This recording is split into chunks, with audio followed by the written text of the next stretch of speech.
Picture this, your 60s, 70s, maybe even beyond. The years you imagined filled with leisurely mornings, pursuing hobbies you never had time for, enjoying precious moments with family, the golden years, the well-deserved reward after decades of hard work, planning, and perhaps sacrifice. But instead of that serene picture, a different reality starts to bleed through the edges. You find yourself staring at bank statements, a knot tightening in your stomach. The carefully calculated retirement fund is shrinking faster than anticipated. Inflation nibbles away at fixed incomes. Unexpected medical bills land like bombshells. Or perhaps a life event, divorce, widowhood, needing to support another family member, has completely upended your financial landscape. And then the stark, unwelcome, often terrifying thought crystallizes, pushing aside the dreams of tranquil retirement. I need to earn money.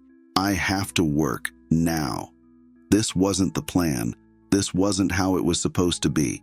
For many, this realization feels like a personal failure, a cruel twist of fate after a lifetime of contributing and striving. The wave of emotions can be overwhelming. Panic about the future, anxiety about making ends meet, perhaps shame or embarrassment about needing to re-enter the workforce when peers are traveling or relaxing, maybe even anger or resentment at the circumstances that led you here. The question, where do I even begin, can feel paralyzing, leaving you feeling adrift and profoundly alone. If this scenario resonates with you, if the dream of a comfortable work-free retirement has unexpectedly morphed into the urgent necessity of finding income after 60, please know this first. You are absolutely not alone. Millions of older adults are facing similar challenges, often silently. And second, and most importantly, this does not have to be the end of your peace, your dignity, or your happiness. It is undoubtedly a significant detour, a challenging, unexpected path. But it can also be, with the right mindset and strategies, a journey towards discovering new strengths, untapped potential, resilience you never knew you possessed, and perhaps even a different kind of purpose and fulfillment. So, stay with me. Today, we're not just going to acknowledge this difficult reality. We're going to delve into practical coping mechanisms, explore mindset shifts, and discuss actionable strategies to help you navigate the necessity of earning money later in life. We'll look at how to manage the emotional turmoil, assess your situation realistically, explore viable income options, protect your well-being, and perhaps even find a way to not just survive, but thrive within this new chapter. The first and often most difficult step in coping with the unexpected need to earn money later in life is to acknowledge and process the wave of emotions that inevitably washes over you. It's perfectly normal, even expected, to feel shock, fear, anger, resentment, shame, or a deep sense of loss. The loss of the retirement you envisioned. Society often portrays retirement as a finish line, a period of complete rest and reward. When that picture doesn't materialize, it can feel like you've somehow failed, even if the circumstances were entirely beyond your control. You might feel embarrassed telling friends or family that you need to find work. You might feel angry at economic conditions, past financial advice, or unforeseen events. You might feel intense anxiety about whether you'll be able to find suitable work, learn new skills, or physically manage the demands of a job. These feelings are valid. They are real. Ignoring them, suppressing them, or pretending they don't exist will only make coping harder. Bottled up emotions tend to fester, leading to increased stress, impacting your physical health, clouding your judgment, and potentially paralyzing you from taking necessary action. Give yourself permission to feel what you feel. Talk to someone you trust, a close friend, a supportive family member, if appropriate, and if they can listen without judgment, a therapist, a counselor, or even a support group for seniors facing similar situations. Sometimes just voicing the fear and frustration can lessen its power. Journaling can also be a powerful tool. Writing down your anxieties, your anger, your disappointments can help you process them and gain perspective. Remember, feeling these emotions doesn't make you weak. It makes you human. The goal isn't to eliminate these feelings overnight, but to acknowledge them, understand them, and prevent them from controlling your actions. Recognizing that you feel ashamed doesn't mean you are a failure. It means you're grappling with societal expectations and a personal sense of disappointment. Understanding the root of your anxiety allows you to address it more directly. Let's consider Arthur, a 68-year-old man who had diligently saved for retirement after a career as an accountant. He and his wife, Martha, had planned extensive travels. However, a sudden, severe illness left Martha needing expensive long-term care not fully covered by insurance. Within 2 years, their carefully built nest egg was severely depleted. Arthur was faced with the daunting reality that he needed to find work again, not just for a few years, but indefinitely. His initial reaction was a potent mix of grief for his wife's health, intense fear about their financial future, and a deep, burning shame. He felt he had failed as a provider, that his careful planning had been for nothing. He became withdrawn, irritable, and found himself avoiding calls from old colleagues, embarrassed to admit his situation. He couldn't sleep, his mind racing with what-ifs and should-haves.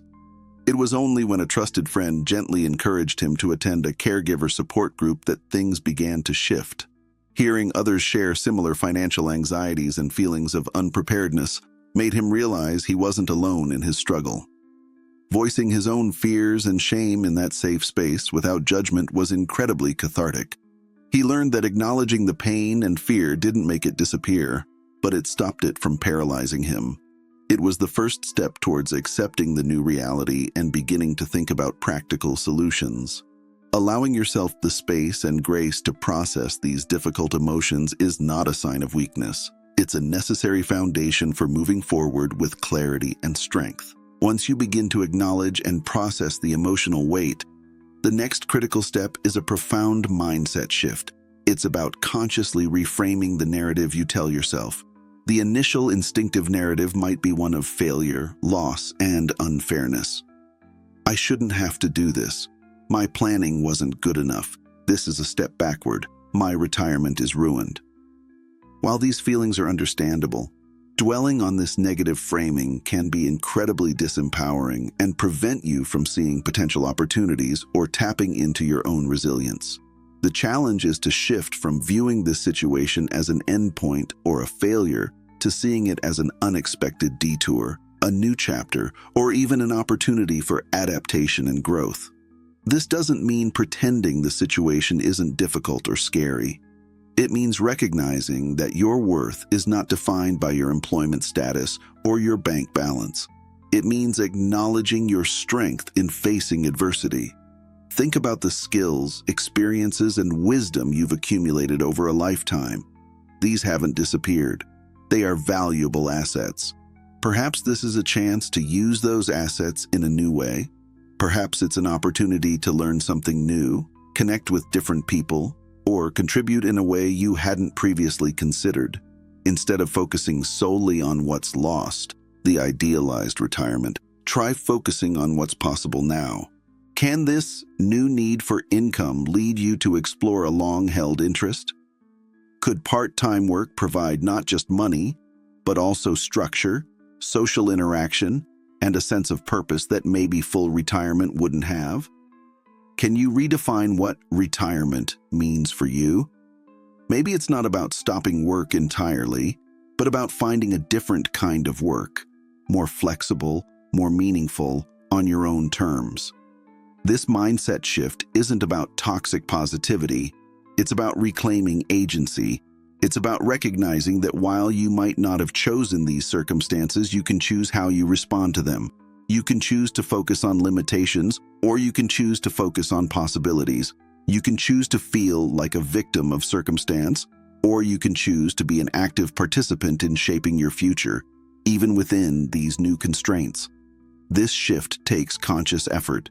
It might involve daily affirmations, focusing on gratitude for what you do have, health, skills, relationships, challenging negative self-talk, and celebrating small victories as you navigate this new path.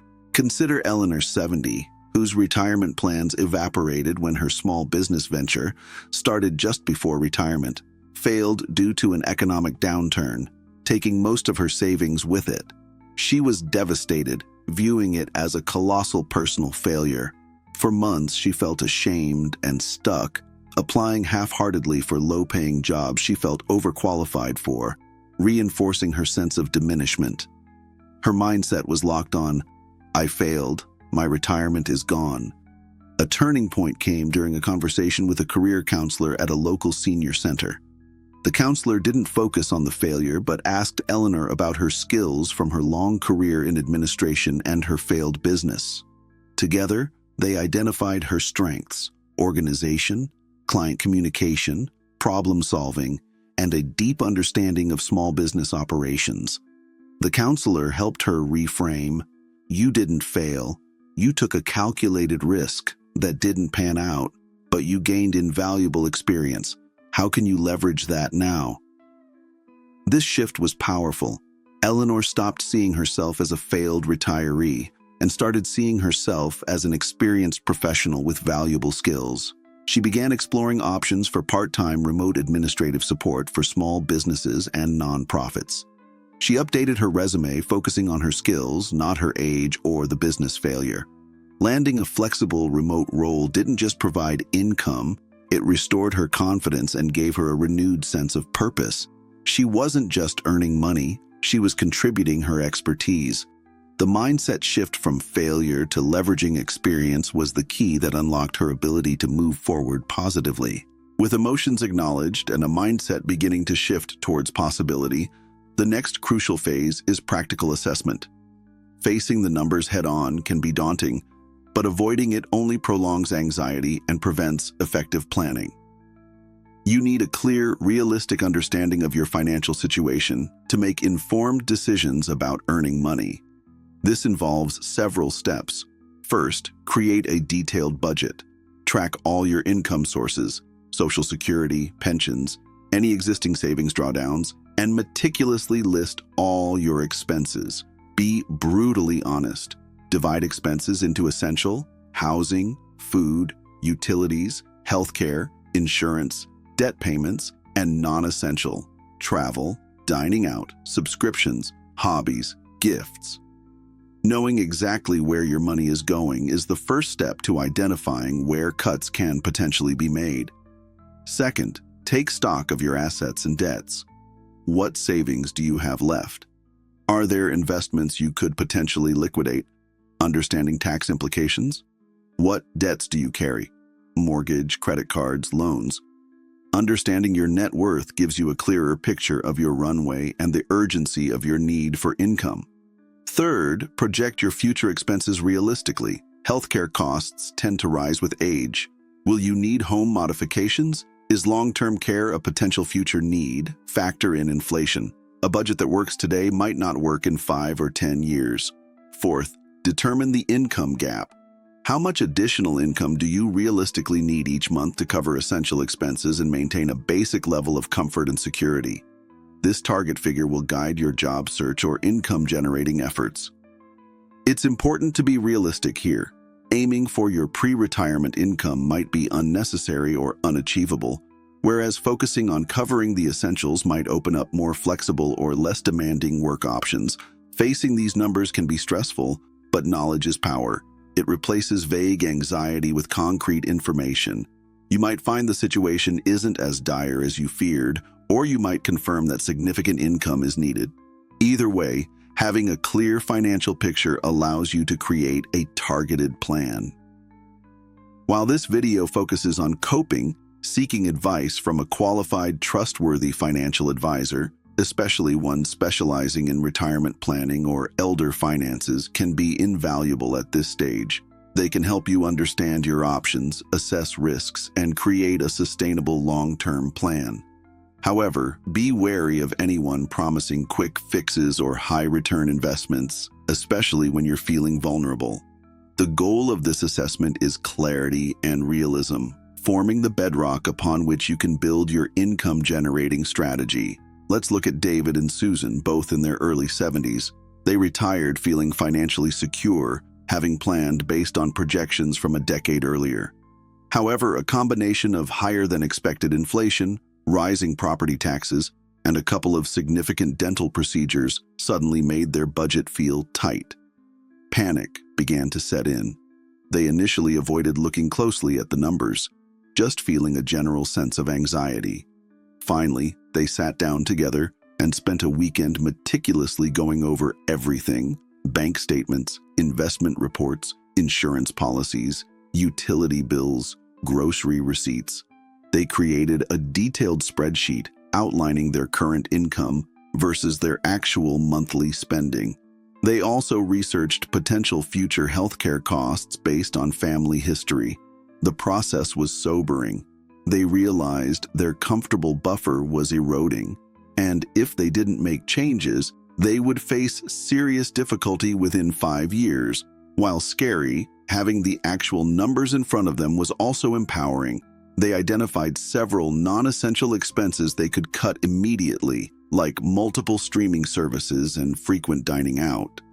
More importantly, they calculated they needed approximately $800 extra per month to feel secure. This concrete number felt manageable. It shifted their thinking from "we're running out of money" to "okay, how can we generate $800 a month?" This practical assessment didn't solve the problem instantly, but it transformed their vague fear into a defined challenge they could start tackling strategically. Now that you have a clearer emotional and financial picture, it's time to explore viable income options. The traditional idea of finding a full-time job might feel overwhelming or even impossible, but the modern work landscape offers a wider range of possibilities, especially for experienced older adults. The key is to think creatively and leverage your existing strengths. One powerful avenue is leveraging your lifetime of experience. Consider consulting or mentoring in your former field. Many businesses value the wisdom and perspective of seasoned professionals. You could offer project-based consulting, serve on advisory boards, or mentor younger entrepreneurs or professionals. Platforms like LinkedIn or specialized consulting networks can be starting points. Another option is part-time work in your previous industry or a related field, perhaps with less responsibility or fewer hours. Don't underestimate the value of your accumulated knowledge and network. Secondly, think about skills you possess that could be monetized even if they weren't part of your main career. Are you skilled at writing, editing, bookkeeping, graphic design, or research? The gig economy offers numerous opportunities for freelance work that can often be done remotely. Websites like Upwork or Fiverr list countless short-term projects. Do you have a craft like knitting, woodworking, or jewelry making? Platforms like Etsy allow you to sell handmade goods online. Are you knowledgeable about a particular subject? Consider tutoring students online or in person. Were you great at organizing? Perhaps offer services as a personal organizer. Third, explore the possibility of learning new skills. It's never too late. Online learning platforms like Coursera, Udemy, or even free resources through libraries or organizations like AARP offer courses in everything from digital marketing and basic coding to virtual assistants and bookkeeping. Acquiring in-demand skills, particularly digital ones, can significantly broaden your income opportunities, especially for remote work. Fourth, consider service-oriented roles that might offer flexibility. Retail, hospitality, perhaps front desk at a hotel during specific shifts, customer service, often remote, or driving for ride-sharing services, if health permits, can provide supplemental income. Tutoring, as mentioned, or becoming a companion for other seniors are also options that leverage life experience and interpersonal skills. Fifth, don't dismiss temporary or seasonal work. Tax season help, holiday retail, event staffing, or census work can provide short bursts of income without a long-term commitment. When exploring options, consider your physical and mental energy levels, your interests, and the degree of flexibility you need. The goal isn't necessarily to replicate your old career, but to find a sustainable way to bridge the income gap while ideally finding some measure of satisfaction or purpose in the work itself. Consider Patricia, a 65-year-old former librarian who needed supplemental income after her husband's unexpected passing left her with less retirement funding than planned. The thought of a traditional job search felt daunting. She loved books and research, her core librarian skills. She started exploring online. She discovered websites looking for freelance fact-checkers and proofreaders for online articles and ebooks. It required learning some new online tools, which felt intimidating at first, but she took a short online tutorial. She started small, taking on just a few hours of work per week from home. It wasn't glamorous, but it utilized her existing skills, allowed her complete flexibility, and provided the extra income she needed. She found the work itself engaging and felt a sense of accomplishment using her expertise again. She wasn't just earning money, she was applying her lifelong passion in a new, modern context. It proved that leveraging existing skills, even in a different format, was a viable path. Throughout this process of emotional adjustment, financial assessment, and exploring work options, it is absolutely critical to prioritize your own health and well-being. The stress associated with financial insecurity and the potential demands of returning to work can take a significant toll, both physically and mentally. Neglecting your health now will only make the situation harder, potentially limiting your ability to earn the very income you need. Firstly, manage stress proactively. Financial anxiety is real and potent. Incorporate stress reduction techniques into your daily routine. This could be mindfulness meditation. Apps like Calm or Headspace offer guided sessions, deep breathing exercises, gentle yoga or Tai Chi, spending time in nature, listening to calming music, or engaging in hobbies that bring you joy. Regular physical activity is also a powerful stress reliever and essential for maintaining the energy needed for work. You don't need to run marathons. Even a brisk 30-minute walk most days can make a huge difference to both your physical and mental state. Secondly, prioritize sleep. Stress and anxiety often disrupt sleep patterns, leading to fatigue, poor concentration, and weakened immunity, all things that make working harder. Establish a consistent sleep schedule, create a relaxing bedtime routine, ensure your bedroom is dark and cool, and avoid screens before bed. If sleep problems persist, talk to your doctor. Don't just push through chronic exhaustion. Thirdly, fuel your body properly. When stressed or busy, it's tempting to rely on convenience foods, but good nutrition is vital for energy and resilience. Focus on whole foods, fruits, vegetables, lean proteins, whole grains.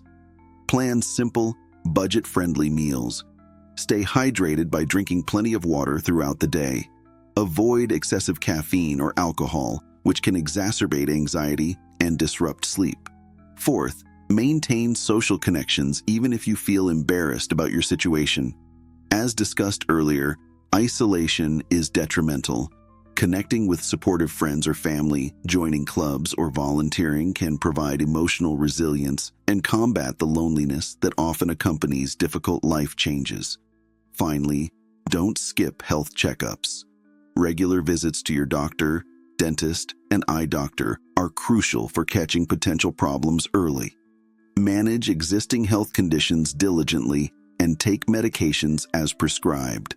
Remember, your ability to cope with this challenge and successfully earn income is directly linked to your physical and mental health.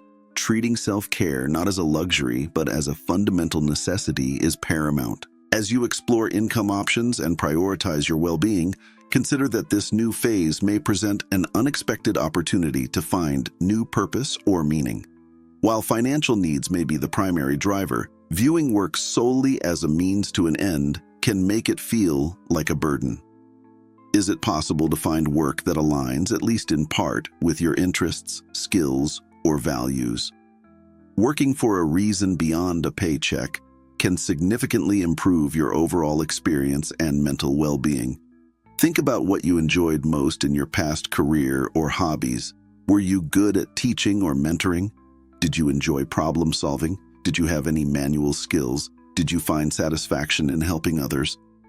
Perhaps a part-time job, mentoring young people, giving private lessons in a subject you love, consulting on projects that interest you, working for a non-profit organization you believe in, or even turning a lifelong hobby like gardening or crafts into a small side business could be an option. Finding a purpose isn't necessarily about changing the world. It's about feeling connected, useful, and engaged. It gives your days structure, a reason to get up and get dressed, and opportunities for social interaction. If the work itself doesn't inherently feel meaningful, perhaps the income it provides enables you to pursue other meaningful activities, such as supporting your family, donating to a cause you care about, or funding a hobby that brings you joy. Shifting the focus from "I have to work" to "this job gives me this" can make a psychological difference. What matters is finding the why beyond the money. This search for purpose may require some self-reflection and perhaps trying different things, but connecting your need to earn money, no matter how small, to something meaningful can transform a stressful obligation into a more fulfilling endeavor. Finally, navigating this challenging transition is much easier with the right support. Facing financial pressure and the need to find work later in life can make you feel alone, but asking for help is not a sign of weakness. It's a sign of strength. Identify your support network. This network may include trusted family members or friends who can provide emotional support. Choose wisely. Look for people who will listen without judgment and avoid pity or unsolicited advice. Sometimes simply talking about your situation can lighten the load. Beyond your personal connections, seek professional guidance when needed. A reputable financial advisor can offer objective advice on managing your remaining assets, creating a realistic budget, and understanding your social benefits. Career counselors, especially those specializing in older workers, often found through local government agencies, nonprofit organizations, or groups like AARP, can help you identify transferable skills, update your resume, practice interview techniques, and navigate the job market. Don't overlook community resources. Senior centers often host workshops, networking events, and job boards specifically for older adults. Libraries may offer free computer classes or job search assistance. Online forums and groups for older adults seeking employment or financial management help can provide peer support and practical tips. Networking is also very important. Let the people in your existing network, former coworkers, friends, community connections, know that you are looking for opportunities. You never know where an opportunity might come from. It can be difficult to ask for help or accept your situation, but the support, guidance, and practical help available can make a big difference in helping you navigate this unexpected period successfully. You don't have to figure everything out on your own. Facing the need to earn money after the age of 60 when you are expecting to retire is undoubtedly one of life's most challenging tests. Be kind to yourself during this process. Acknowledge the challenges, but don't let them define you. Focus on small, actionable steps you can take today. You may surprise yourself with your strength and resilience. This unexpected chapter may hold unforeseen opportunities for growth, connection, and a different kind of fulfillment. Which aspect of this situation resonates with you the most right now? Are there any specific strategies you're considering trying? Please share your thoughts in the comments below. Your journey and insights could be incredibly helpful to others facing similar challenges.